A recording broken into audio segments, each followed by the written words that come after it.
HR issues can kill you. One complaint against your company can turn your world upside down. And you spend way too much time dealing with HR when you should be spending your time on making a profit. You should talk to Bambi. With Bambi, get access to your own dedicated U.S.-based HR manager starting at just $99 per month. They get to know you and your business while providing HR expertise and the personal touch you need and want. They're available by phone, email, and real-time chat, so onboarding and terminations run smoothly. Team members reach peak performance, and your business stays compliant with changing HR regulations.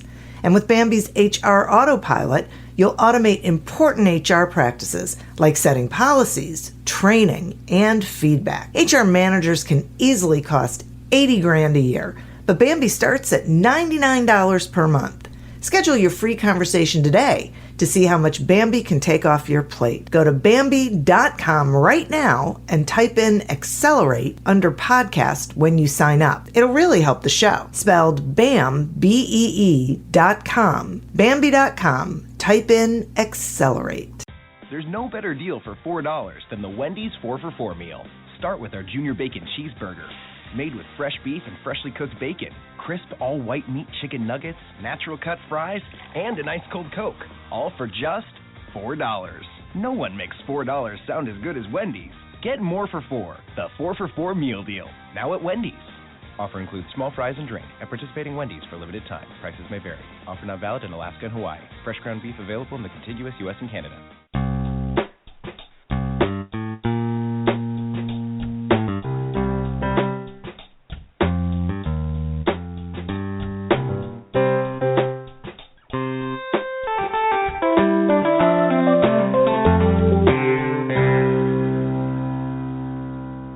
Welcome to Accelerate Your Business Growth with your host, Diane Helbig.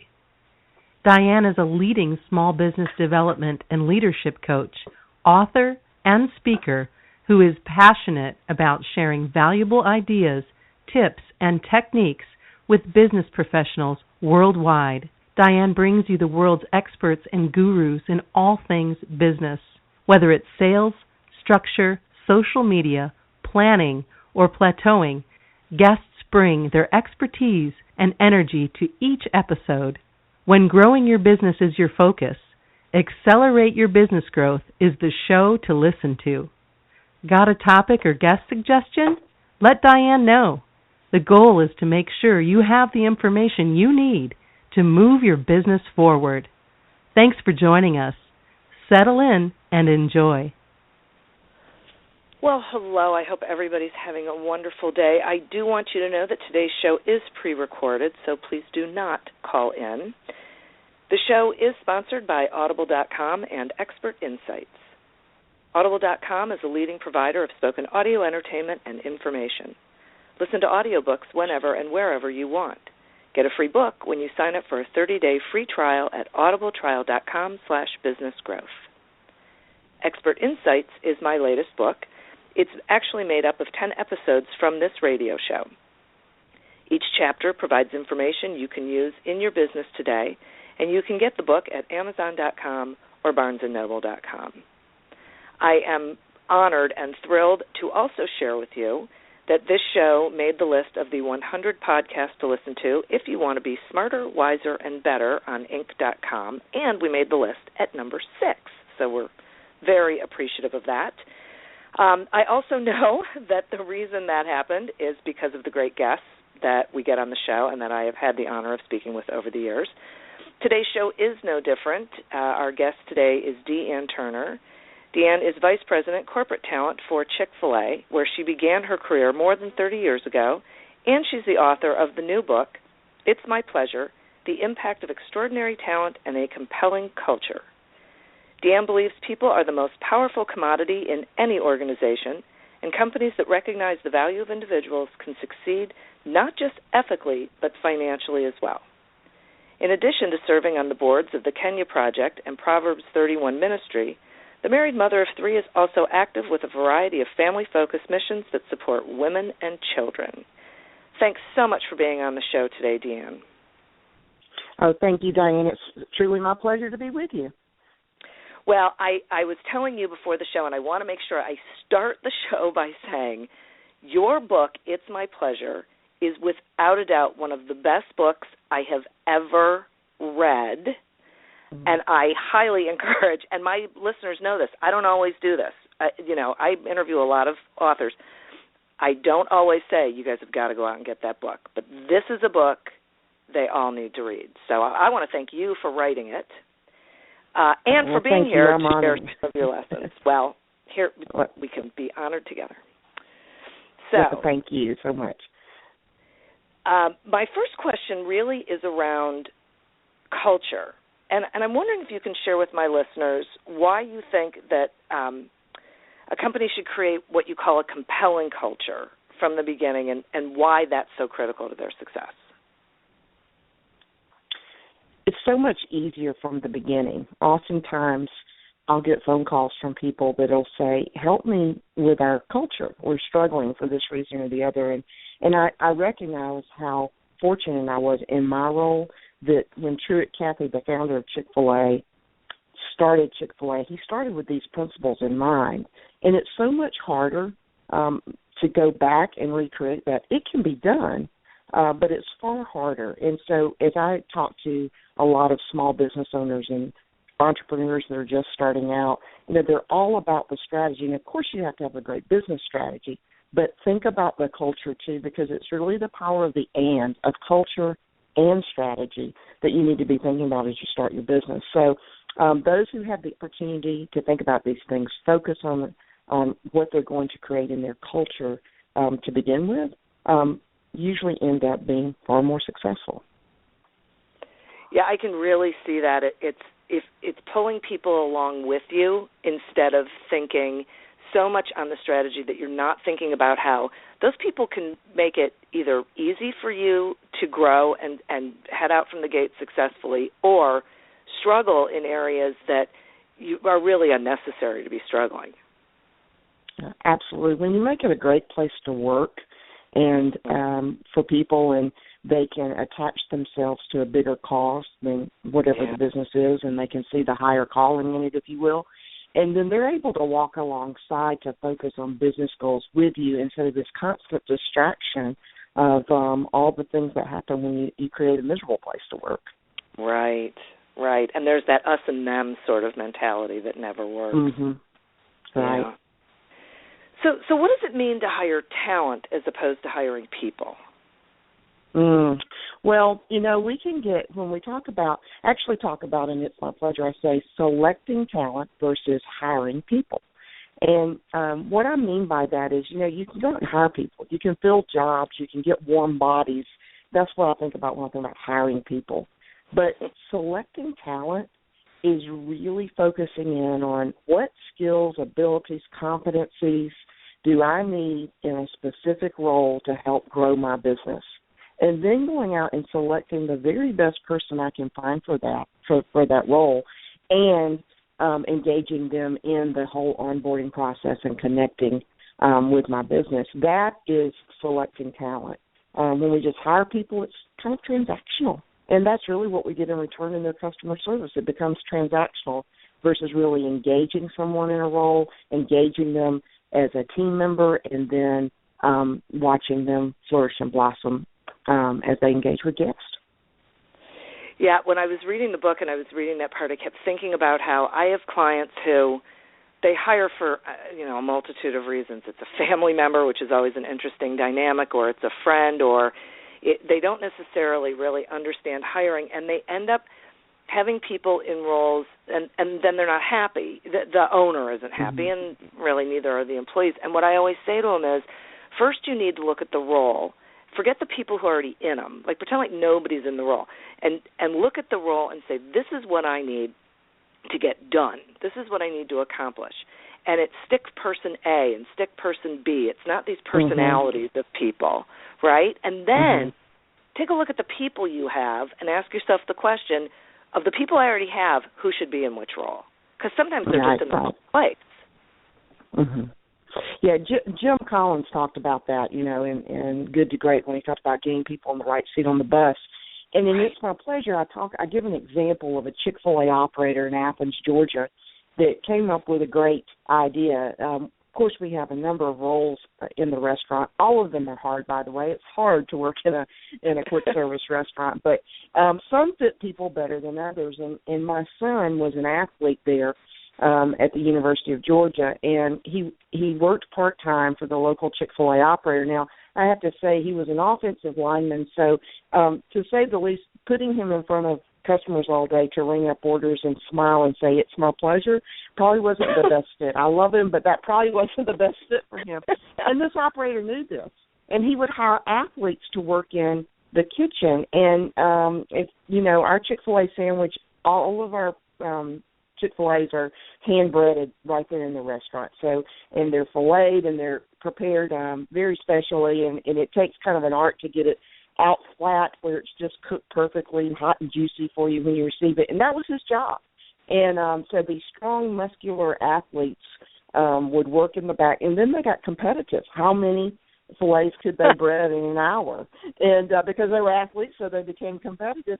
And, you know, then he took other team members that had those wonderful PR skills to greet a guest and to remember to say, "It's my pleasure," and all those things. And those were the people that waited on the guest, and he found just the right role for everyone. You go to the drive-thru, you've got to have somebody who is a multitasker on steroids and the ability to move at a very quick pace. And you look at all those roles and you find the right match, and then you really select it for talent and place people for that versus just hiring people to fill a spot. One more thing I'd add to that, Diane. This was so important to Truett Cathy about the way he looked at this, because one of his guiding principles in our culture is long-term relationships. And that's another important part to this element of hiring people or selecting talent versus hiring people, is that you're looking at a long-term relationship when you select for talent. And obviously the savings you get from high retention makes it worthwhile to take that extra time on the front end. And Chick-fil-A at all levels has always invested more in the selection process on the front end. But where that's helped us is that we don't have the costs that are associated with making changes on the back end. Right, exactly. Right, with all the training and the onboarding and offboarding. And yeah, it really, it just makes so much sense. So speaking of the hiring process, I also read in the book that during the hiring process, that when there's someone you want to hire, you try talking them out of taking the job. Can you explain what that thought process is? That does surprise a lot of people, and I still have people mention that to me. 20 years ago, you tried to talk me out of this, and I'm still here. But that is part of it. It's back to that long-term relationship, and because we want that to be so good that we feel like that part of our success has been the ability to keep people for a long time, whether they're an operator or a staff member. And even in our restaurants, we realize that most of our team members are on their way to something else, as we like to say. But we hope that their time with us will be longer than most situations, you know. And so back to this whole idea of trying to talk somebody out of it, when they would come into my office for their final interview, and I learned this from my predecessors, we would go through all the details, and then at the end, whether it was an operator or a staff member, I would say, well, today it's my job to try to talk you out of this.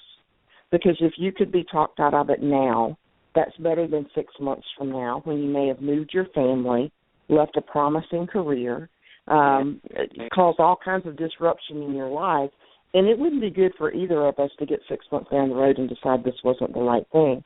And so for a Chick-fil-A operator candidate, I might remind them of all the difficulties of operating a Chick-fil-A restaurant, and that, you know, what happens when the day comes that the delivery truck doesn't show up on time with your product, and 6 team members call in sick, and you have an angry customer at the counter, and we kind of go down the list. And I do the same thing with our corporate staff. I explain to them all the potential pitfalls that could happen about both the organization and their job, and then let them make a decision. The decision is only 50% ours. We can choose great candidates, but they choose us too, and we want to be sure they have all the information to make a great decision. Oh, that's so great. I really, and thank you so much for giving an example. I was going to ask you that. You know, what would be an example of how do you possibly talk somebody out of something? That was great, because I can picture all of those things that I mean, no job is fabulous all the time, but so right. That is so great. All right, I want to take a quick sponsor break. Accelerate Your Business Growth Radio is happy to be sponsored by Expert Insights and Audible.com. Audible.com is a leading provider of spoken digital audio entertainment and information. They have over 150,000 titles to choose from, and you can listen to them on any device, including whatever you're hearing us on right now. And if you sign up at our link, which is audibletrial.com/businessgrowth, you get one free audiobook and a 1-month trial of the service. Expert Insights is a book from this radio show. It brings you expertise of business gurus from around the world. It does have 10 episodes from this radio show from previous years and is available on Amazon.com and BarnesandNoble.com. Our guest today is Dee Ann Turner of Chick-fil-A, and she is sharing some great ideas on how to build a successful business by focusing on the talent, which is a lot of information from her book, It's My Pleasure. Today's show is pre-recorded, so please do not call in. Okay. Let's talk about how companies can secure commitment from their employees rather than just compliance. You had said something before about, when it's transactional, then that's exactly what you get from your clients. So can you talk some about the difference there and how a company can make sure they're doing it the right way and why it's so important? Sure. One of the things we've learned over time is that people will be as committed to you as you are to them. And so when people hire or manage or lead for compliance, they're just giving orders, and people are obeying them. And so, they clock in, they do what they were asked to do, and they clock out, and that's the end of it. But when you really engage people, when you understand what their goals, their dreams are, what they'd like to accomplish, how they best can contribute to your organization, and then put them in the position and allow them to do that for you, and include them. Whether it's whether you're casting a vision for your organization or your business, or you've set goals that you're trying to attain, and they have a specific role for doing that, and that you engage them, on a daily basis or as often as possible, so that they feel a sense of commitment to what you're trying to accomplish, and it's a win-win for both of you. I think about an example of an operator that was with Chick-fil-A for a long, long time, and he did some simple things, but he did it so consistently that he nurtured commitment in his team members. And it's funny, you can see on social media that team members he had 25 years ago still connect with him. And I think it's for this reason. Every day when he arrived, he went through and he spoke to every team member. He said, good morning, good afternoon, whatever it was. Or when they arrived for their shift, he spoke to them. And this was the most important thing he did. At the end of the day, when he got ready to leave or the team member left, he went through the restaurant and he told every team member, thank you for what you did today. What a simple thing of thank you. And when it wasn't about, giving an extra 50 cents per hour or whatever. It was the simple gratitude in the way that he consistently treated them that way all the time. So he engaged them in this commitment. And when you get compliance, that's the way they treat your guests too. A compliant employee, they'll show up, hopefully they'll do what they've been asked to do, but nothing more, no discretionary effort. I think about where commitment shows up in Chick-fil-A restaurants. In fact, I was at a speaking engagement yesterday, and this lady stopped and talked to me. And she said, I just have to tell you what happened. I left my purse in a Chick-fil-A restaurant, and I called back, and I was so concerned about it. And the team member assured me that she was actually traveling, and she was going to be coming back through town a couple days later. The team member put it in the safe for her and held it. Wow. And then she came back through. Oh, I forgot. Of course, we're closed on Sunday. And she came through on a Sunday. And guess what? The store operator came and met her at the restaurant on a Sunday. Wow. And gave her, when she came through town and pulled the safe out. Pulled the purse out of the safe. So these are, I could just tell story after story of this level of commitment. But or when the teenager comes up and says, "Oops, I threw my retainer away on my tray," and the team member says, "That's okay. It'll be my pleasure to go jump in the dumpster if I'm asking you." So, I mean, we could talk for the next week of those kinds of heroic stories of commitment from Chick-fil-A operators and team members. But when you commit to them, then they commit to your guests and treat your guests that way, and that's what keeps the guests coming back again and again. Definitely. It's something my uncle said to me when I was with him this weekend about someone was asked, and unfortunately I'm not going to remember who it was, it might have been Mark Cuban, aren't your customers the most important, aspect of your business? And what this person said was, no, my employees are, because if I'm taking care of my employees, they'll take care of my customers. Mm-hmm. That's a great point. And I've heard, people talk about, there's been, and I can't recall who it is at the moment either, but, employees first. Or I think, again, it's an and. It's just a high priority, obviously, for both. And it's hard, if you say the employee, then you lose something on the guest side. If you say the guest is most important, you lose something on the employee. So if there's a way to just say, you know what, they're both equally as important. And some of the principles that you would apply in engaging your employee is going to be true of engaging your guest and vice versa. And so focusing on both of them is just critically important. Oh, that's great. And that leads me to this question I have been dying to ask you, because it was such a big part of what I got out of the book, which is, will you talk some about servant leadership and what that means? Well, there have been so many books written on that, and I even say that, and it's my pleasure. I mentioned that, some of the books have been written, even some from my own colleagues at Chick-fil-A. I couldn't begin to touch that subject, but I just wrote from my own experience of what I saw. And at Chick-fil-A, we recognize, if I take, for instance, our corporate office, which we now call the support center, if I take that, for example, we realize that we don't have jobs if there's not a Chick-fil-A team member serving a guest somewhere today.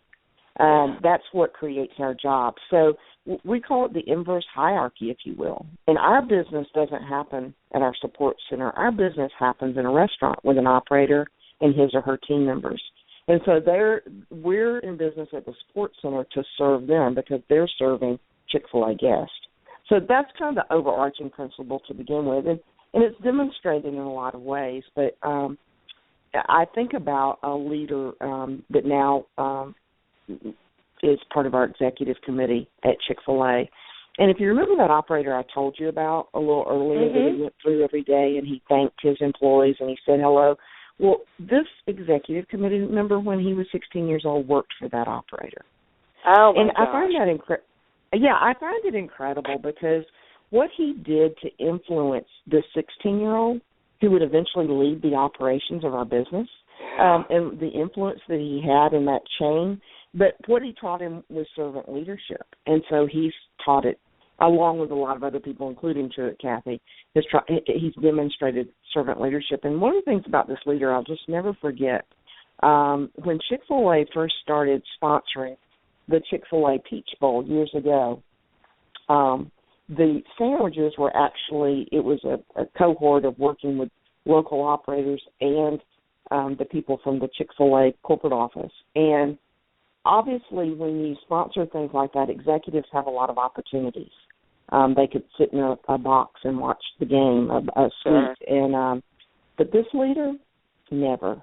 Every year, he was behind the scenes working in the kitchen, preparing thousands of Chick-fil-A sandwiches or selling them in the stands right alongside with his own operations team and the operators that were serving the guests. So that's an everyday occurrence at Chick-fil-A. That's how we work. And so if we're going to be in the service business, which is what we are, we're in the people business, the service business, and the chicken business. If we're going to be in all those businesses, then we have to practice it at every level.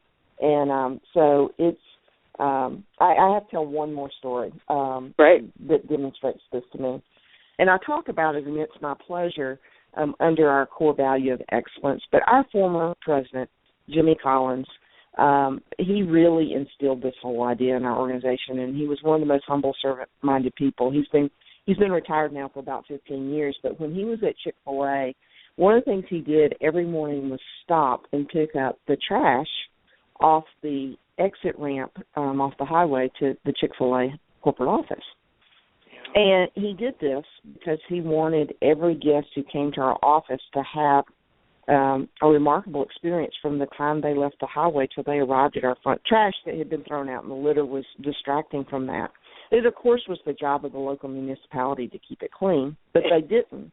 So Jimmy did it for them. And if you can imagine, I mean, at the time when he retired, we were a $1 billion company then. The president of this $1 billion company gets out and picks up trash. He never said a word. He never told anybody he did that. He just demonstrated it. And so finally, I think our facility staff came to understand that it's probably not a good idea to have the president of the company picking up the trash. He might get hurt or run over. So we've made other arrangements. And until this day, our organization keeps that exit ramp clean. And that's the kind of servant leadership model that we have at Chick-fil-A. Thank you so much for sharing those examples. They really do illuminate what that really means, and none of it is difficult.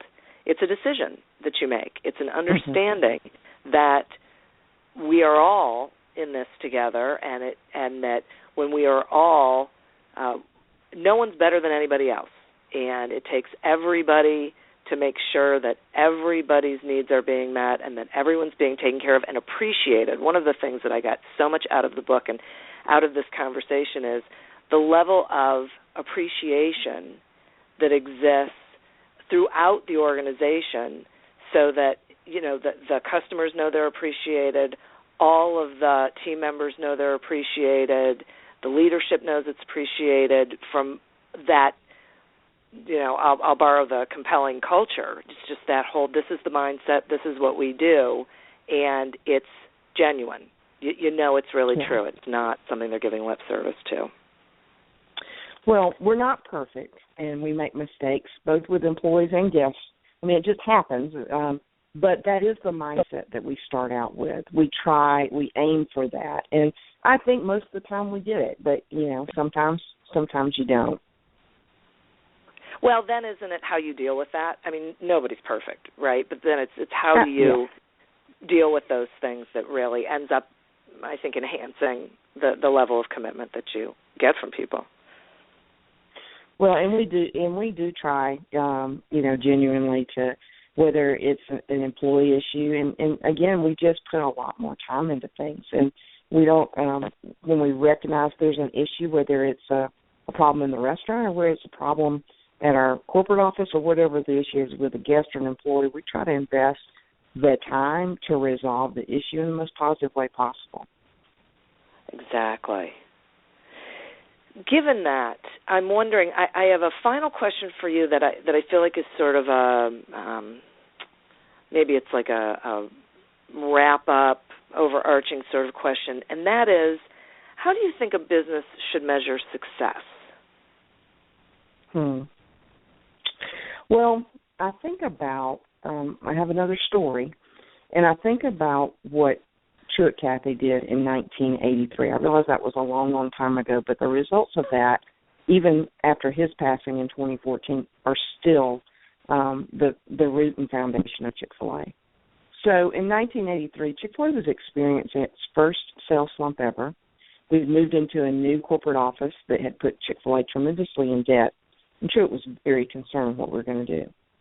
And so he took his executive committee off on a retreat. And they met for several days, and they figured out why they were in business at all. And when they came back from that retreat, they didn't come back with a new sales plan to contest for operators. They didn't come back with a reduction in force plan. They didn't come back with a cost reduction plan. They came back with this purpose of why we were in business at all. And the two tenets of that purpose was, first, to be a good steward of everything that had been entrusted to us, and secondly, to be a positive influence on all who come in contact with Chick-fil-A.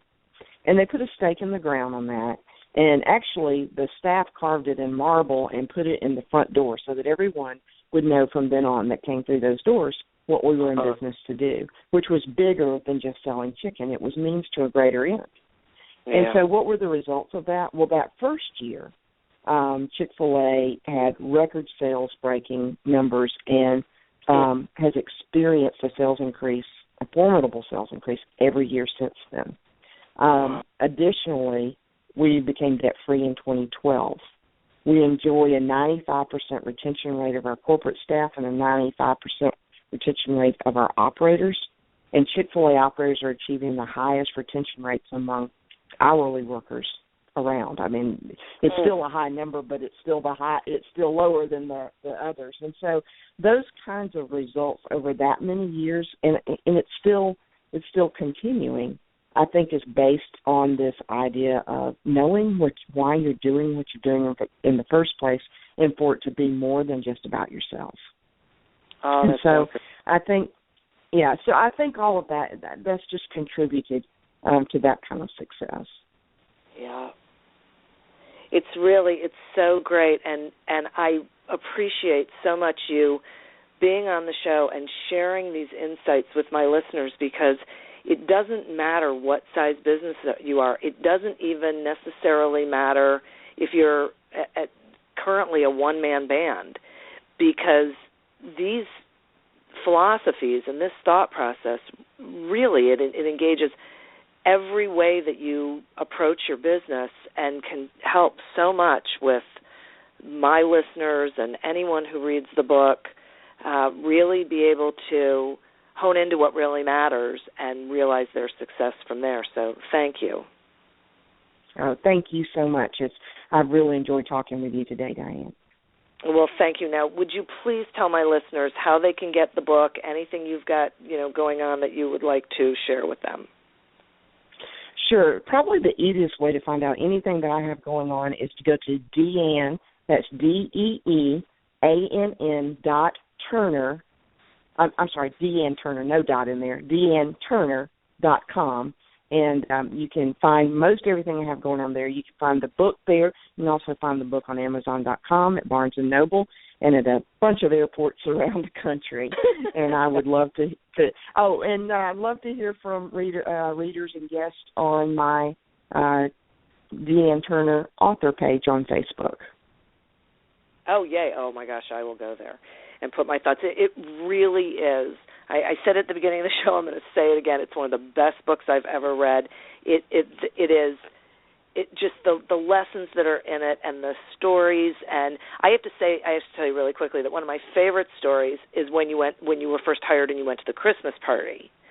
That hit me, and was it Jimmy Collins or was it was it Truett? Kathy. That's what I thought. Okay, yeah. Truett Kathy, who was sitting at your table. And I thought about it when you talked about when Chick-fil-A was doing the bowl game and how the operator wasn't sitting in a box when he could have been. That sort of just belief and thought process, you can't miss it. It really has an impact when people read the book. And the other thing is they realize they can do this. It's totally doable. You and I were talking about that before the show, that it's not like it's complicated. Mm-hmm. It's a decision. No, not at all. That's exactly right. Thank you. Yeah, thank you so much. Well, thank you. And I want to thank our sponsors, Audible.com and Expert Insights. Get your free trial of Audible.com and a free audiobook by going to www.audibletrial.com/businessgrowth. And you can pick up a copy of Expert Insights at Amazon.com or BarnesandNoble.com. Our next show will be on March 14th when Bob Berg will be back with us to talk more in depth about being a go-giver. So thank you, Dee Ann. Thank you to my listeners and to our sponsors. Have a wonderful couple of weeks, and hopefully we'll be back together again on March 14th. Bye-bye.